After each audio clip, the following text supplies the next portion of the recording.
Assalamualaikum warahmatullahi wabarakatuh. Bismillahirrahmanirrahim. Alhamdulillahirabbil alamin. Alladzi nahmaduhu wa nasta'inuhu wa nastaghfiruhu wa natubu ilayh. Wa na'udzu billahi min shururi anfusina wa sayyiati a'malina. May yahdihillahu fala mudilla lahu wa may yudlil فلا هادي له أشهد أن لا إله إلا الله وحده لا شريك له وأشهد أن محمدا عبده ورسوله صلى الله عليه وعلى آله وأصحابه ومن سار على نهجه وتمسك بسنته إلى يوم الدين وسلم تسليما كثيرا. اللهم علمنا ما ينفعنا وانفعنا بما علمتنا.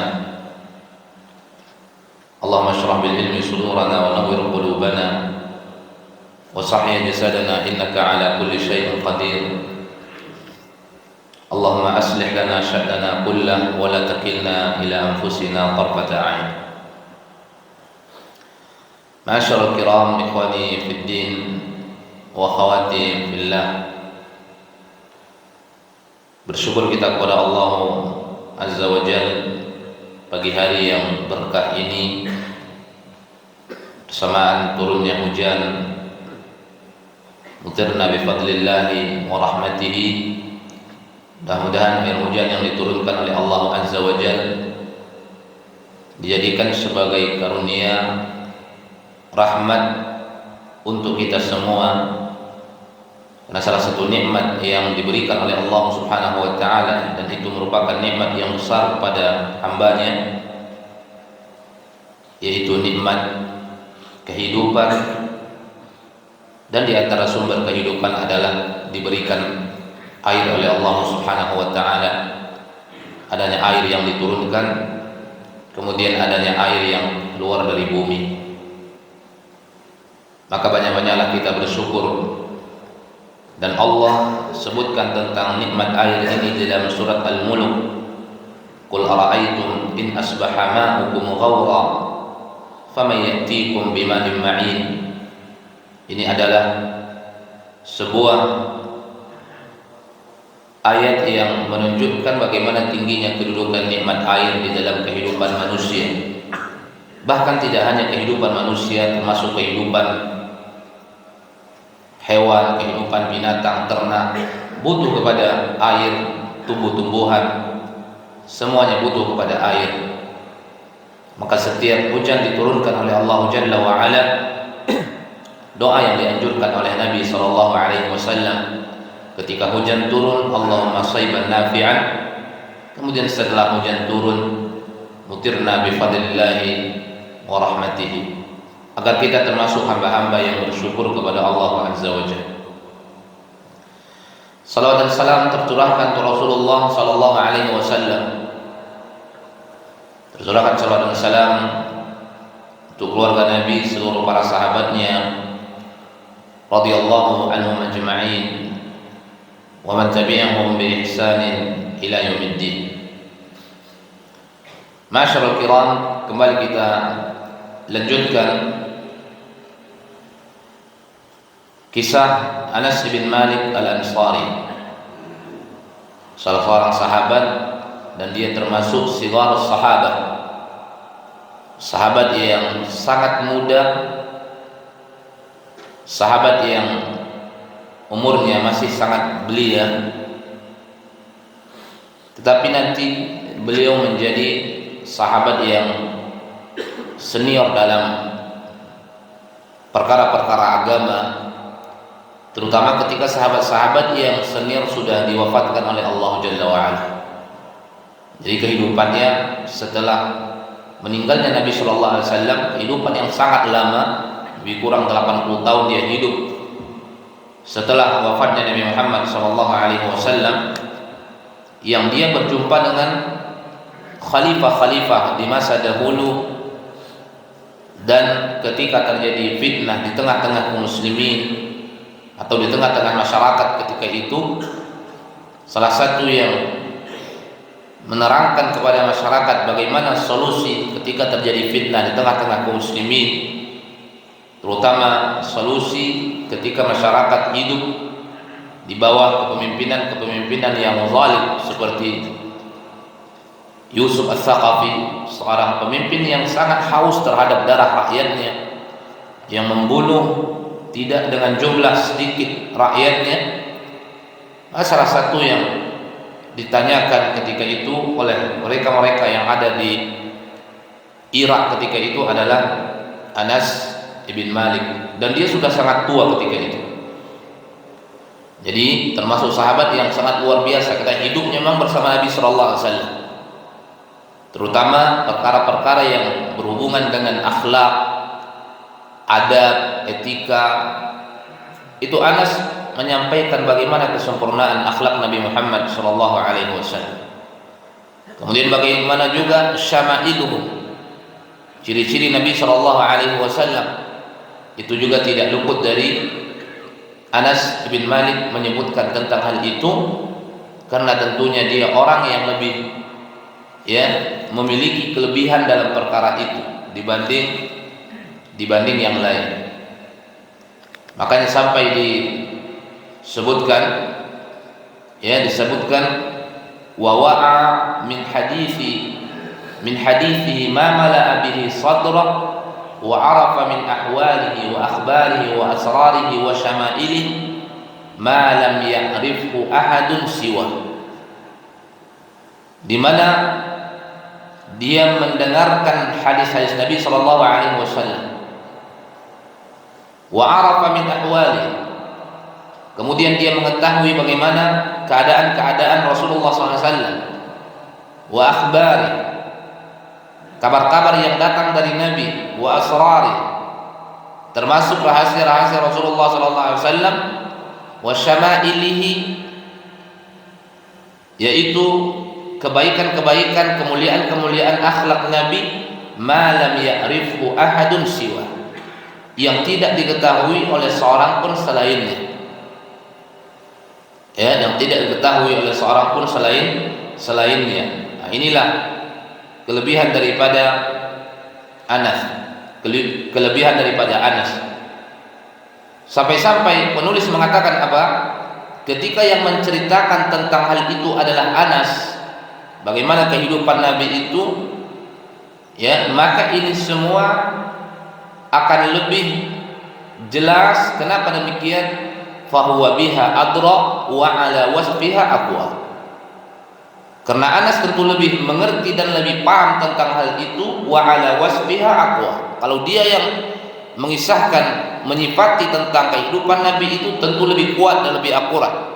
Kenapa? Karena dia berdampingan dengan Nabi fi safarin wa fi hadar, baik ketika Nabi sedang bersafar atau ketika Nabi dalam keadaan muqim. Ini menunjukkan bahwa kedekatannya bersama Nabi Muhammad sallallahu alaihi wasallam.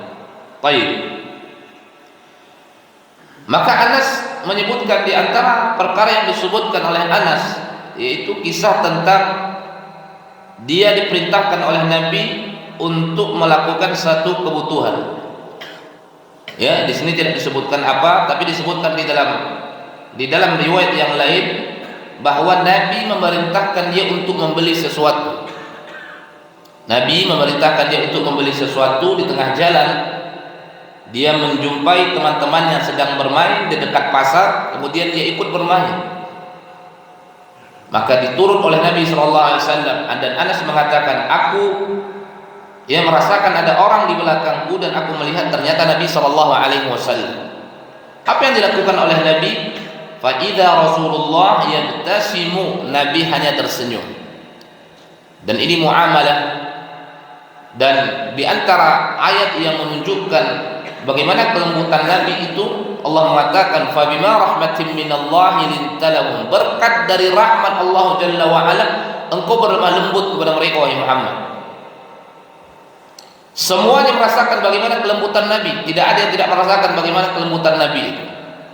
Bahkan sampai a'daul Islam, musuh-musuh Islam di masa dahulu merasakan bagaimana kelembutan Nabi. Banyak salah satu sebab mereka masuk ke dalam agama Islam itu hanya melihat kelembutan Nabi saja. Mereka tidak tahu tentang dakwah Nabi karena mereka tidak mau mendengar, tapi melihat kelembutan Nabi.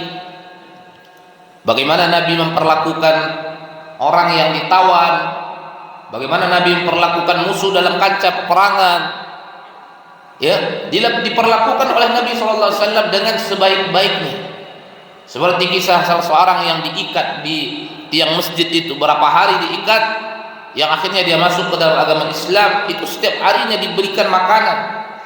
Berbeda dengan kalau yang ditawan itu orang Islam yang diikat, na'udzubillah, itu disiksa, dicambuk, kemudian bahkan dipotong di antara anggota tubuhnya. Ada di antara mereka yang direbus, ya, dipanaskan minyak, kemudian mereka dicampakkan ke dalam. Begitu kalau mereka yang tertawan. Kalau Islam yang tertawan, maka siap-siaplah akan disiksa. Tapi berbeda kalau mereka yang tertawan, apa yang dilakukan oleh Nabi, sebagian kisah yang telah kita sebutkan. Ini keagungan yang sangat luar biasa, ma'asyarul kiram. Hanya sekedar melihat ini saja, orang banyak masuk ke dalam agama yang mulia ini. Wallahi laqad khadamtuhu asyra sinin. Aku telah menemani Nabi selama 10 tahun.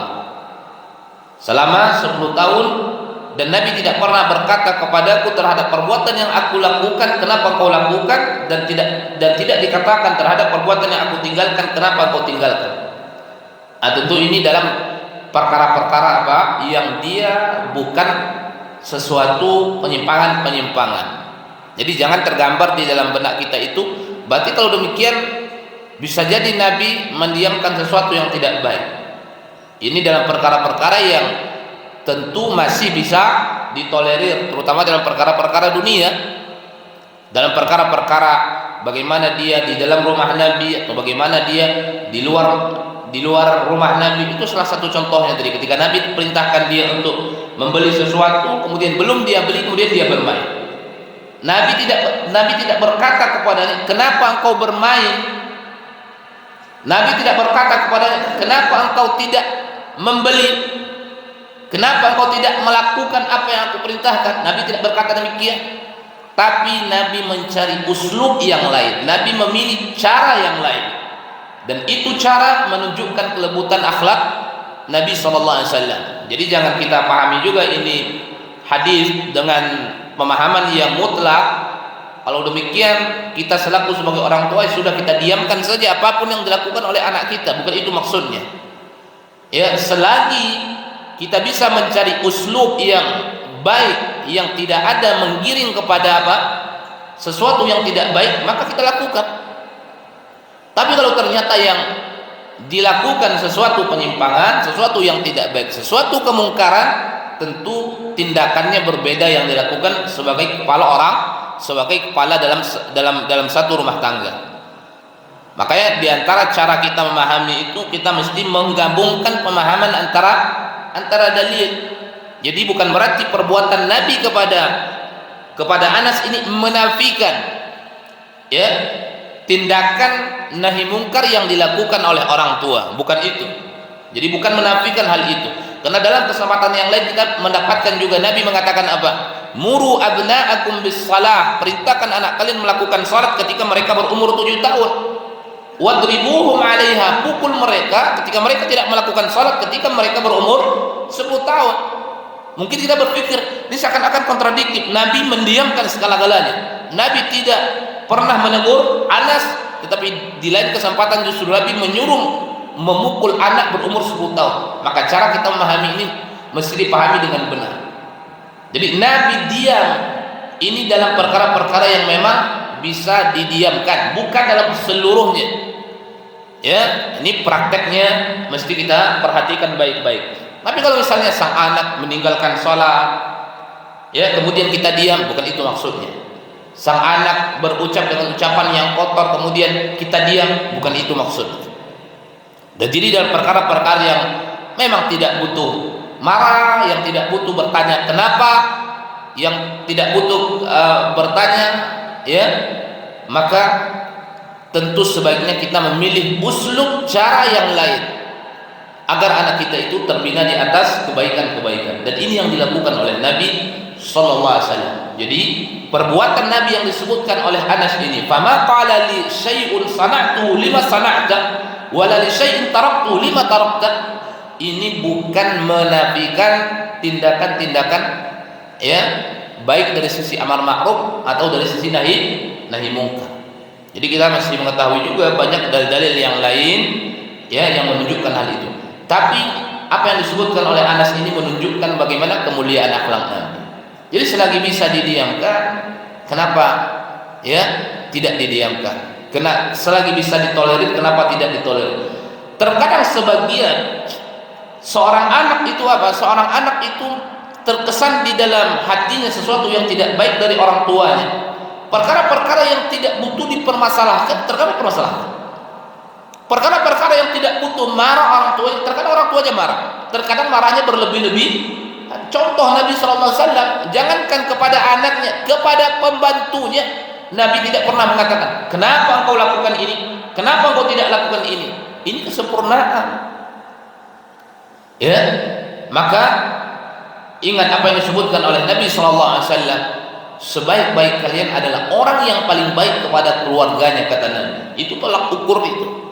Jadi tolak ukur seorang itu bukan di luar rumahnya. Di luar rumah itu bisa hanya sekedar zahir. Bukan kita katakan setiap orang berbuat baik di luar rumah berarti munafik. Tidak. Tapi bisa jadi di antara mereka itu hanya sekedar zahirnya saja, karena mereka malu diketahui sifat aslinya oleh orang.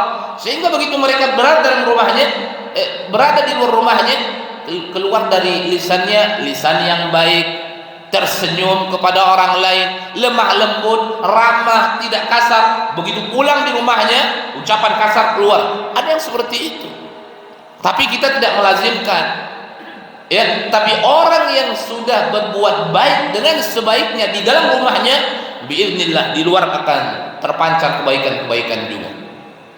Ya, terpancar kebaikan. Maka Nabi menyebutkan sebaik-baik kalian adalah orang yang baik kepada keluarga kalian, kata Nabi. Karena orang yang sudah bisa bermuamalah dengan muamalah hasanah di tengah-tengah keluarganya, itu tempat yang tersembunyi, orang lain tidak tahu. Dia bisa menerapkan kebaikan-kebaikan itu. Apalagi ketika dia berada di luar rumah di mana orang melihatnya, maka biiznillah dia akan lebih berbuat baik lagi. Ya, akan terdorong dia untuk tetap melakukan kebaikan. Wa kana Rasul sallallahu alaihi wasallam idza nada Anasan sagharahu tahabbuban wa tadlilan fataratan yunadi Unais wa ukhra ya bunay. Nah, di dalam perkataan penulis ini bagaimana muamalah Nabi? Terkadang Nabi sallallahu alaihi wasallam itu memanggil nama Anas itu dengan isim tasghir. Ya, memanggil dengan isim tasghir. Tahabbuban karena sayang kepada Anas, ya, itu semua karena sayang kepada Anas, mencintai Anas. Panggilan yang kita sebut dengan panggilan apa? Panggilan manja, panggilan kasih sayang, kecintaan kepada Anas. Sehingga Nabi terkadang memanggil ya Unais. Anas ditasghir dengan Unais. Wa ukhra ya Bunay. Ya Bunay juga isim tasghir. Ya Baniyah, ya Bunay. Ya, artinya dia menganggap anak ini kecil. Orang yang masih kecil, yang sangat butuh diperhatikan, yang sangat butuh dimanjakan. Sehingga terkadang Nabi memanggil dengan Unais, sehingga terkadang Nabi memanggil dengan ya Bunay, wahai anakku.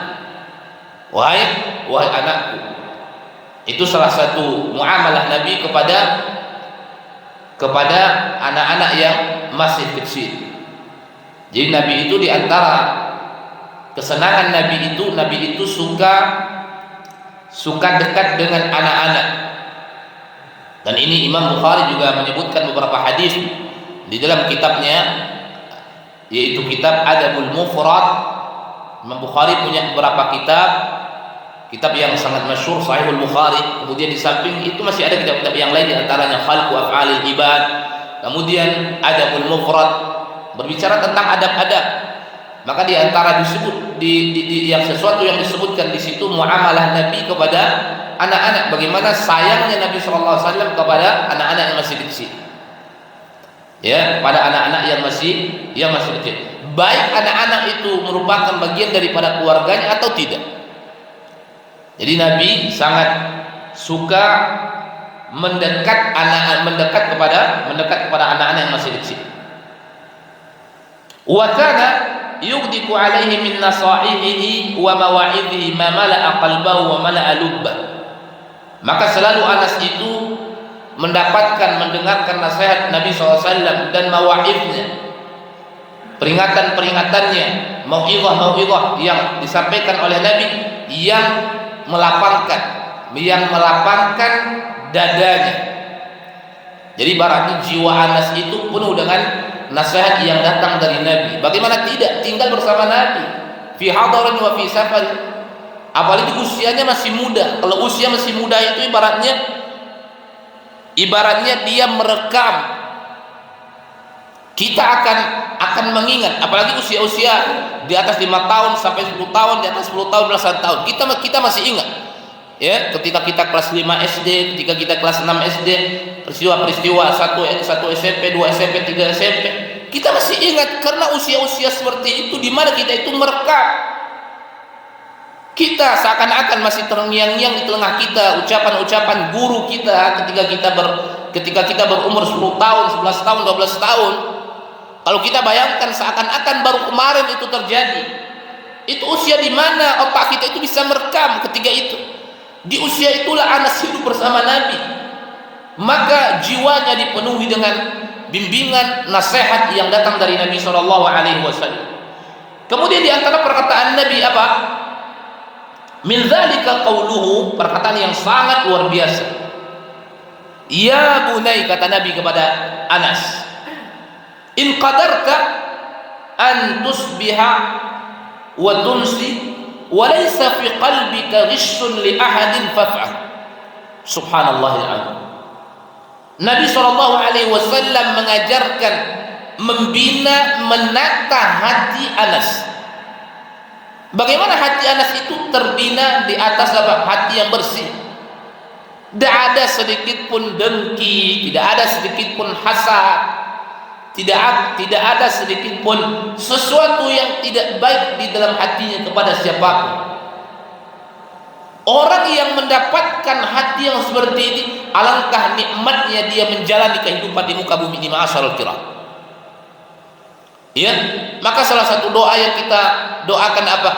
Wala taj'al fi qulubina ghillan lil ladzina amanu. Ya Allah, jangan kau jadikan di dalam hati kami itu ghil, sekecil-kecil hasad terhadap orang-orang yang beriman. Jangan sampai kita membenci saudara-saudara kita hanya karena ada perbedaan pendapat, hanya karena ada sesuatu yang tidak disepakati. Terkadang itu pendapat-pendapat yang masih bisa ditolerir, perbedaan-perbedaan yang kita dituntut untuk berlapang dada di situ. Tapi karena ketidaksenangannya kita sampai memfitnah, na'udzubillah, kita sampai mengucapkan ucapan yang tidak beretika. Banyak sekarang.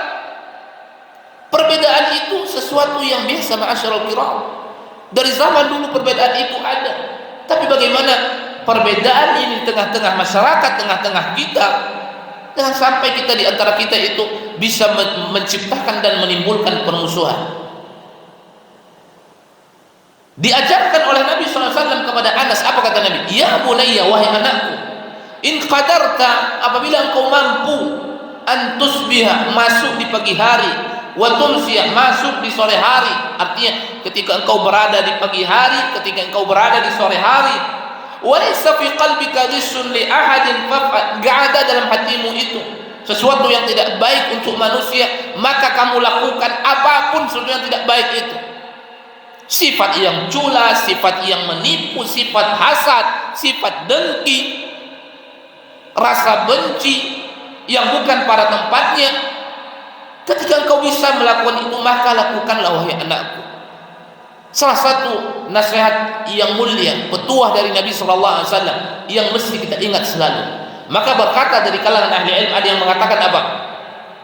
Idza aradta, ketika engkau ingin tidur dan engkau sudah naik ke atas tempat tidurmu. Ini sulit kita amalkan, tapi kalau bisa kita amalkan, wallahi kita akan mendapatkan kebaikan. Kita akan mendapatkan dada yang begitu lapang, yang tidak sempit dengan masalah-masalah dalam kehidupan ini.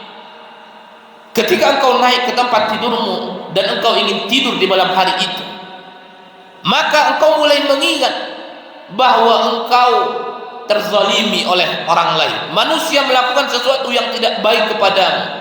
Kemudian ketika engkau bisa mengatakan fulan zalamani, fulan menzalimiku ya Allah, fulan menzalimiku ya Allah, atau kalimat yang semisal dengannya, dan saksikan ya Allah, di malam hari ini aku telah memberikan maaf kepadanya. Subhanallahil azim.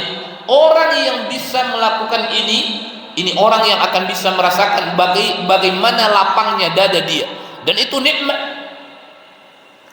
Ini yang diajarkan oleh Nabi kepada siapa? Kepada Anas. In qadarta an tusbiha wa tumsi wa laysa fi qalbika ghishun li ahadin fahmi. Artinya apa? Kita hidup ini tidak memiliki beban dengan manusia. Walaupun sulit, tapi kita bisa belajar untuk itu.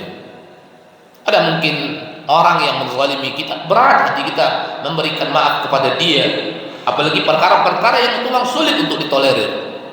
1 bulan hati kita masih berat, 2 bulan, tapi ketika kita belajar, biarlah akan bisa. Dan berbeda rasanya ketika kita bisa memberikan pintu maaf, membukakan pintu maaf, hati kita, dada kita menjadi lega, menjadi lapang ketika itu.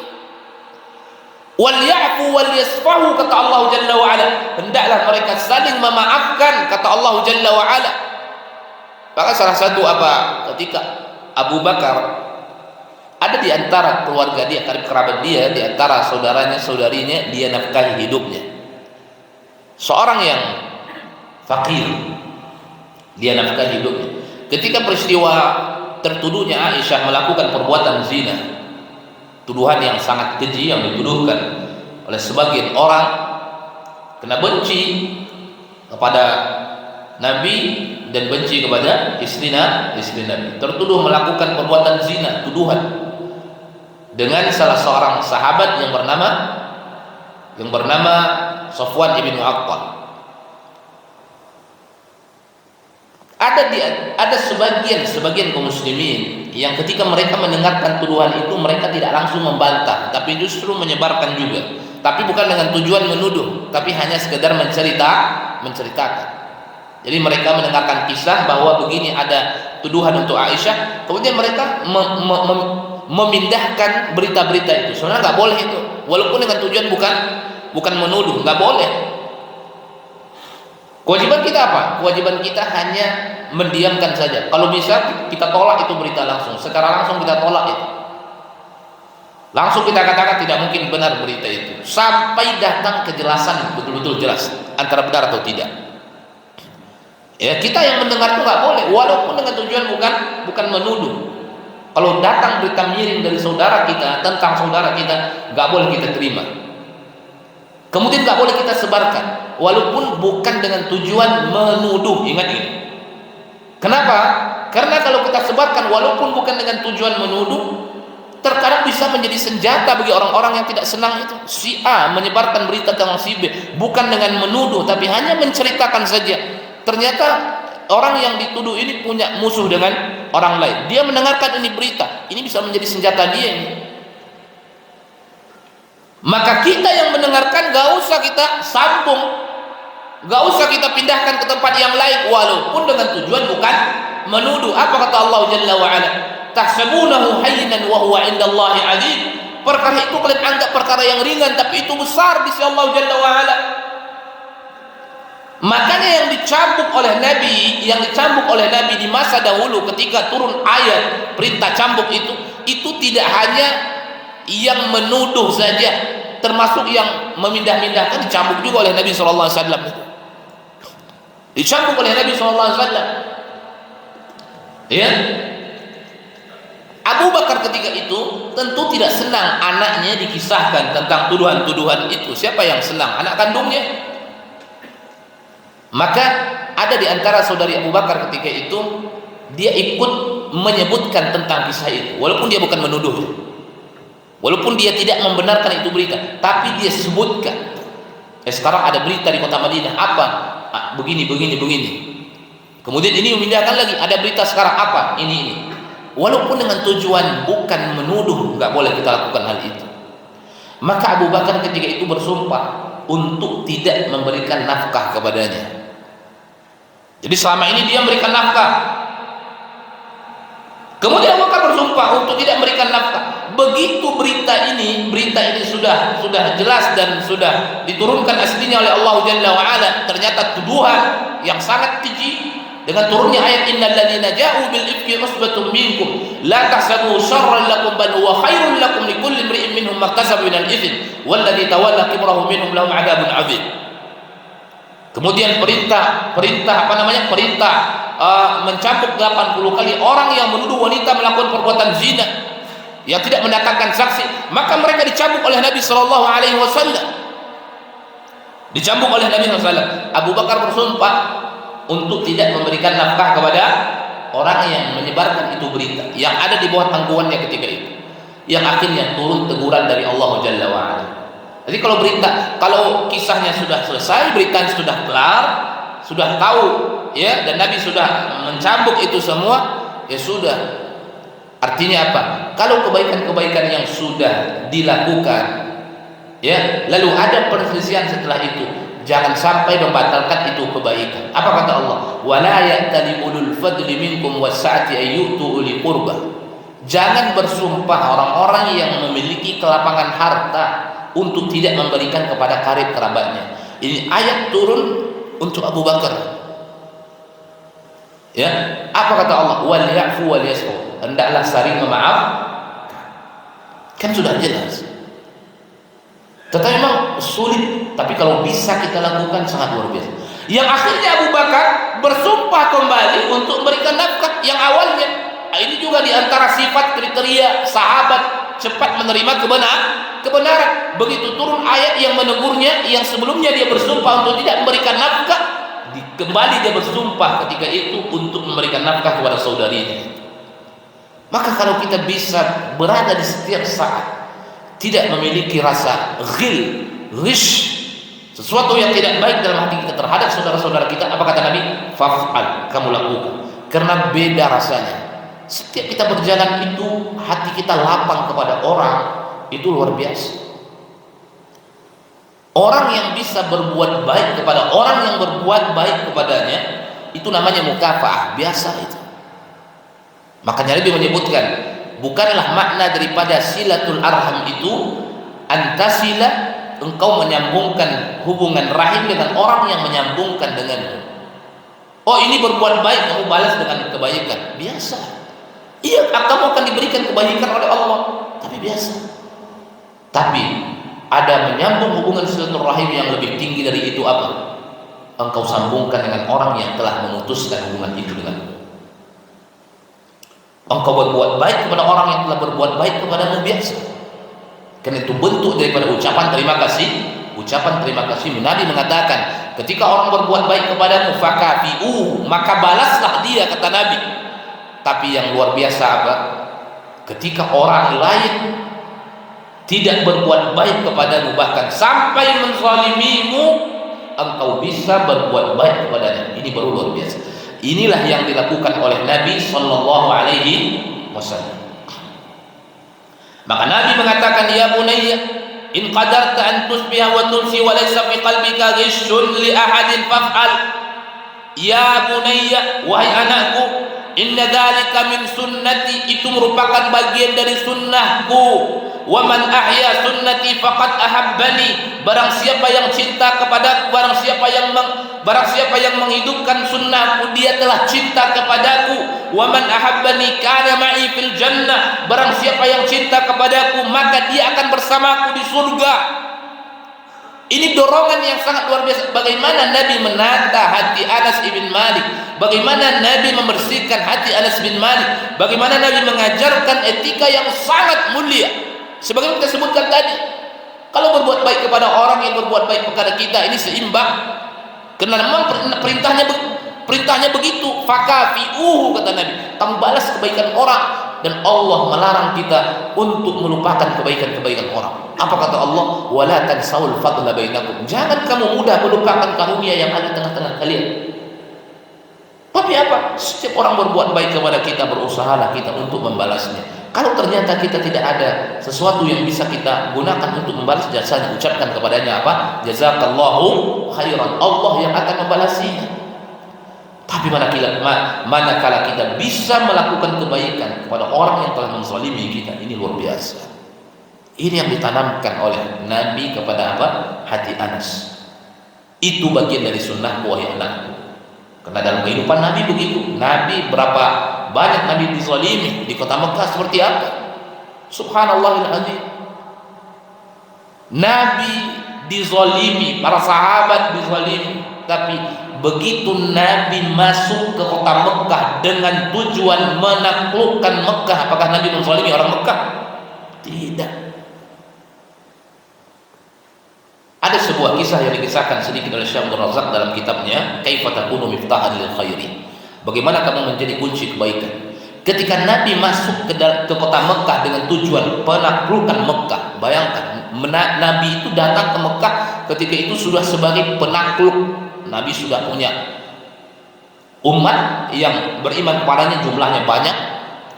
Nabi sudah punya kekuatan, Nabi sudah punya senjata. Islam itu sudah disegani ketika itu. Nabi masuk ke kota Mekah itu membawa ribuan pasukan. Ribuan pasukan yang dibawa oleh Nabi. Begitu Nabi SAW masuk ke kota Mekah sebagai penakluk ketika itu, sampailah Nabi bersama Abu Bakar. Abu Bakar menuju rumah orang tuanya. Orang tuanya ketika itu, ya, ketika itu orang tuanya masih dalam keadaan apa? Masih dalam keadaan kafir. Maka Abu Bakar menuju ke rumah orang tuanya. Itu sudah berapa tahun? Itu sudah lama. Karena yang hijrah itu tidak, orang tuanya tidak, karena orang tuanya tidak Islam ketika itu. Begitu Nabi masuk ke kota Mekah sebagai penakluk, yang dahulu di situ Nabi dizalimi, Nabi dianiaya, Nabi disiksa, Nabi dihinakan di situ, dan Nabi masuk sebagai penakluk itu kota. Abu Bakar ke rumah orang tuanya yang masih belum Islam ketika itu. Datang Abu Bakar, dia pegang bapaknya, dan dia bawa ke hadapan Nabi SAW. Apa kata Nabi ketika itu kepada Abu Bakar? Ya Abu Bakar, kenapa engkau tidak biarkan bapak yang sudah tua ini di rumahnya saja, wa ana ati, sehingga aku yang akan datang ke rumahnya. Wallahi, ini kemuliaan dan kesempurnaan akhlak Nabi SAW. Tidak ada dendam kesumat yang datang dari Nabi dan datang dari para sahabat sebagai penakluk ketika itu. Bahkan mereka tersiksa di situ dulu, 13 tahun disiksa. Kemudian datang berapa tahun setelah itu sebagai penakluk, Nabi sudah punya kekuatan. Kemudian Abu Bakar membawa bapaknya ke hadapan Nabi SAW. Nabi SAW mengatakan kepada Abu Bakar, kenapa engkau tidak membiarkan bapakmu di rumah saja wahai Abu Bakar? Aku yang akan menemuinya. Kemudian Nabi SAW ya mengucapkan sebuah ucapan kepada bapak Abu Bakar yang sudah sangat tua ketika itu, yang dengannya dia mengatakan apa? 2 kalimat syahadat. Bayangkan, luar biasa. Ini kemuliaan akhlak Nabi SAW. Maka bagian dari sunnah Nabi, inna dzalika min sunnati, itu adalah bagian dari sunnahku wahai Anas. Wa man ahya sunnati faqad ahabbani. Orang yang bisa menghidupkan sunnahku berarti dia mencintai. Dia menghidupkan. Dengan apa? Dengan perbuatan kita, tidak hanya dengan lisan kita. Sebagian orang kita perhatikan ketika dia berbicara tentang mencintai Nabi, berbicara itu sampai menangis, tapi dalam perbuatannya meninggalkan sunnah Nabi. Tidak semudah itu mencintai Nabi itu. Mengaplikasikan sunnah-sunnah itu dalam kehidupan kita, bukan hanya dalam lisan kita. Mencintai Nabi tidak hanya dengan lisan. Sebagian orang ketika berbicara cinta mereka sampai menangis, seakan-akan begitu tinggi kecintaannya. Tapi berbicara tentang amalan-amalan ternyata mudah mereka meninggalkan. Begitu kita sampaikan kepadanya sunnah Nabi, mereka mengatakan ini kan sunnah, ini kan perkara yang diperselisihkan, tidak wajib. Subhanallahil azim. Ini sudah keliru. Jadi mencintai sunnah Nabi, mengamalkan sunnah Nabi dalam kehidupan kita, qaulan wa amalan wa i'tiqadan, i'tiqad, qaulan dan amal. Nah, ini baru dikatakan orang yang mencintai sunnah Nabi. Barang siapa yang menghidupkan sunnahku, faqad ahabbani, maka dia telah mencintaiku. Wa man ahabbani kana ma'i fil jannah. Barang siapa yang telah mencintaiku, dia akan bersamaku di surga. Karena Nabi mengatakan, al-mar'u ma'a man ahab. Seorang itu akan bersama orang yang dia cintai. Ya bunayya, wahai anakku, idza dakhalta ala ahlik fasallim yakun barakatan 'alaika wa 'ala ahli baitik. Nabi SAW mengajarkan Anas bagaimana hidup berkeluarga. Bagaimana hidup berkeluarga. Andaikan nanti suatu saat Anas berkeluarga, kalau kiranya ketika itu dia belum berkeluarga bersama Nabi, nanti suatu saat dia akan berkeluarga. Andaikan dia akan berkeluarga, ya bunayya, wahai anakku, idza dakhalta ala ahlik, ketika engkau masuk menemui keluargamu. Kita dari luar masuk ke dalam rumah kita, menemui istri dan anak-anak kita, fasallim, ucapkan salam. Terkadang lisan kita juga berat mengucapkan salam, hanya sekedar mengetuk-ngetuk saja masuk tanpa salam. Tapi kalau ke rumah orang kita bersalam, bertemu dengan kawan kita bersalam, tapi bertemu dengan keluarga kita tidak bersalam, na'udzubillah, ini bukan perbuatan yang baik. Ya, ingat, terutama yang berhak mendapatkan kebaikan kita, keluarga kita. Salam itu kan doa, ucapan yang baik. Kalau kita mendoakan orang agar Allah berikan kepada mereka kebaikan-kebaikan, orang yang paling utama kita berikan kebaikan dari doa-doa kita itu keluarga kita. Tapi untuk orang terkadang mudah tersenyum, begitu untuk keluarga tidak mudah tersenyum. Duduk dengan teman-teman bisa berjam-jam, tapi duduk bersama orang tua tidak betah, baru 15 menit sudah minta izin. Ini kan tidak benar seperti itu, masyaallah. Maka Nabi mengatakan, idza dakhalta ala ahlik, kalau engkau masuk menemui keluargamu, fasallim, ucapkan kepada mereka salam. Yakun barakatan 'alaika, dengan itu engkau akan mendapatkan keberkahan, wa ala ahlik, dan juga atas keluargamu, wa ala ahli baitik.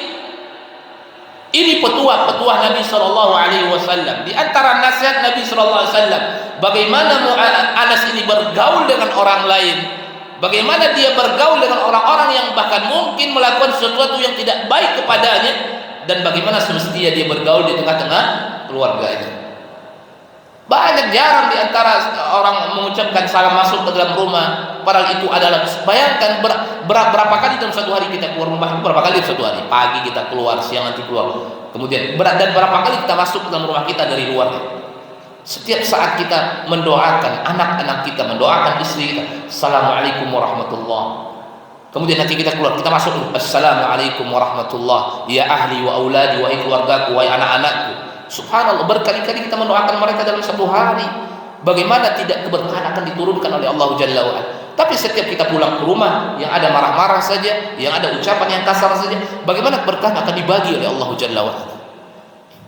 Mesti kita belajar bisa mengamalkan ini. Minta bimbingan taufik dari Allah Tabaraka wa Ta'ala, agar kita bisa menjadi orang yang baik, terutama kebaikan itu teruntuk untuk keluarga kita, kemudian untuk orang lain. Sampai di sini yang bisa kita sampaikan, tidak banyak yang kita baca ya, karena faidah pelajaran-pelajaran sebagaimana yang telah kita sampaikan pada pertemuan yang telah berlalu. Akan banyak di tengah-tengah membaca kisah ini, pelajaran yang kita sampaikan, faidah yang bisa kita petik dari situ. Jadi kita sampaikan secara langsung, tidak di akhir pertemuan. Jadi asal ada pembahasan yang di dalamnya faidah luar biasa, maka langsung kita sampaikan. Mudah-mudahan bermanfaat. Insyaallah kita lanjutkan di pertemuan yang akan datang. Wa akhiru da'wana alhamdulillahirabbil alamin. Assalamualaikum warahmatullahi wabarakatuh.